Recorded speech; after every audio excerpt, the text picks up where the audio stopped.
How can we be original? Just a quick review here. We're talking about fakers, takers, and makers. We've already discussed practicing like a faker, and we've learned that instead of stealing something that's copyrighted, we can sometimes be takers through appropriation, especially if we change things enough. But what on earth is a maker? Being a maker might take a little more vision than this artist has. It's a step beyond using other people's work to inform yours. In art, we identify masters as extremely skilled artists. It's possible to master certain skills through observation of the real world. In our modern world, we are greatly influenced by things that other people have made and done, but we can also be an inspiration to others.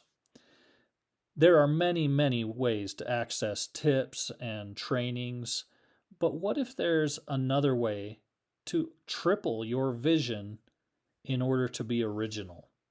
There is another way to explain this. A good way to remember how to spark your own originality is creativity in art.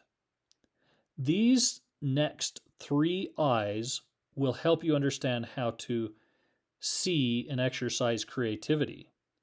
The first I of creativity is imagination. It's important to ask yourself where your ideas come from. What is it that makes you want to try new things? When was the last time you saw someone do or make something that you wished you could do? Chances are someone else inspired them, so they began putting it in a twist on it and making it their own. But creativity isn't always apparent to our senses. We don't always know when other people are using imagination. If you ever get an idea, try making it a reality. This is imagination.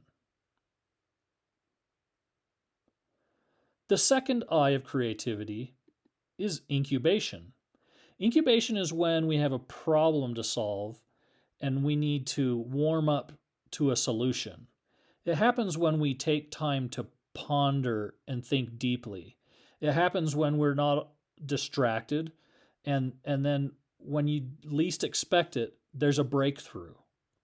A good start to incubation is creating a photo dump, a place to save photos of things that might help you later hatch ideas.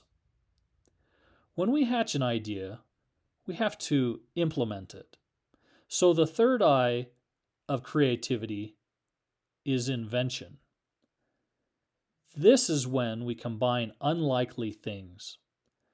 It's when we find a way to use an old tool in a new way. It's when we realize that new problems need a new vision and we begin to make it.